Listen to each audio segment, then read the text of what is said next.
Anointed to Lead by Annetta Pinto. And the angel of the Lord appeared unto him, and said unto him, The Lord is with thee, thou mighty man of valor. Judges chapter 6, verse 12. In Judges 6, the Israelites were under the oppression of the Midianites, who would destroy their crops and provisions. They often had to hide their produce to survive. They cried out to God in their distress, and He reminded them how He had delivered them out of Egypt and settled them in their own lands. An angel then appeared to Gideon while he was threshing wheat in a winepress to hide from the Midianites. The angel's greetings startled Gideon when he said, The Lord is with you, you mighty man of valor. Judges 6:12. His question to the angel was, if the Lord is truly with them, then why was His people experiencing so much oppression? He asked the angel where were all the miracles which his father told him about, and why God brought them up from Egypt and had now forsaken them and delivered them into the hands of Midian. Gideon's questions and frustrations were the exact reason why the angel had come, and in fact, his passion concerning the issues at hand pointed to his role in their deliverance. Go in this might of yours, and you shall save Israel from the hand of the Midianites. Have I not sent you? Judges chapter 6, verse 14. Gideon's response shows that he was startled and surprised by the angel's instructions. His protest was, how could God expect him to save Israel when his clan was the weakest in his tribe, as he considered himself the least in his father's house?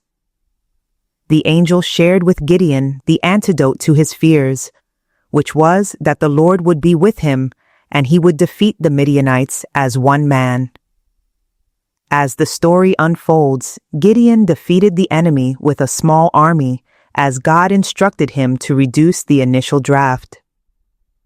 God used Gideon with a small army to demonstrate that it was His presence that would win the battle and not Gideon's strength or might.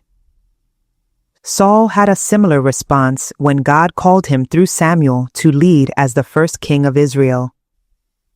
And Saul answered and said, Am not I a Benjamite, of the smallest of the tribes of Israel?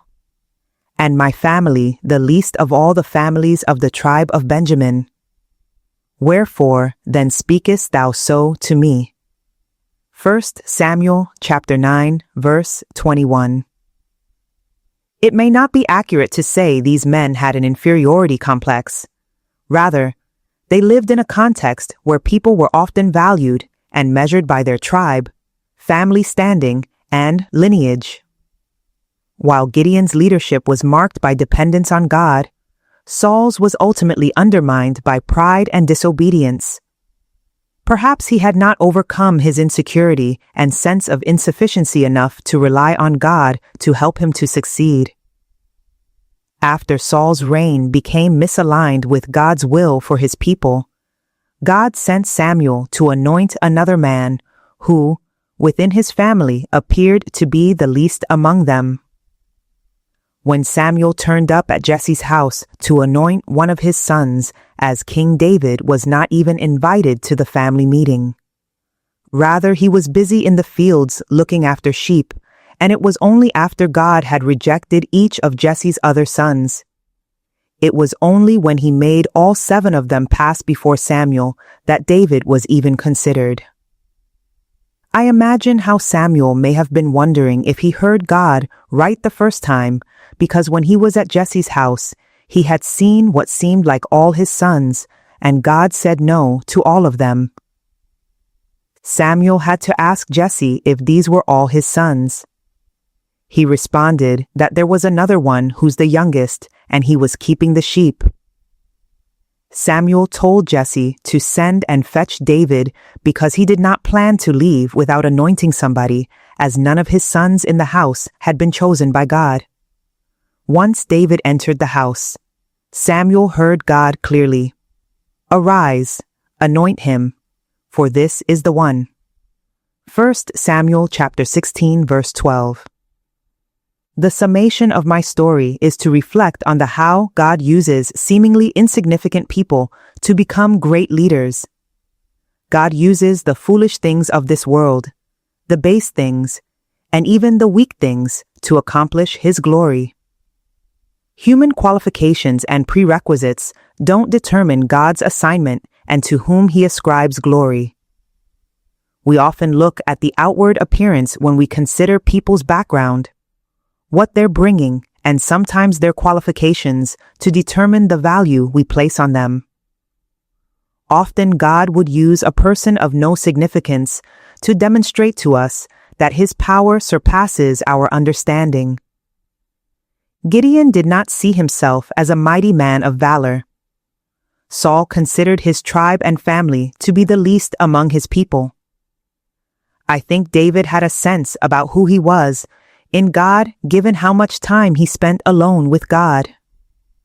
His family, however, did not place as much value in David, and he was the least in their imagination that God would choose to anoint as king.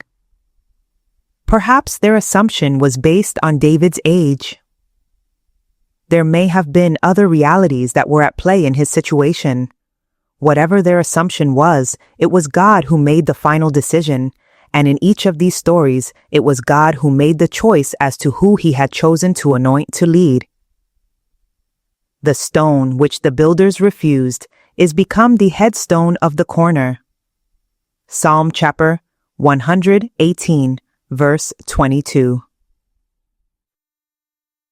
What is the difference between someone who is anointed to lead and someone who has been trained to lead? Why does God often use people who the world would consider insignificant to do significant things? What does these stories about men in the Bible teach us about how we place value in others?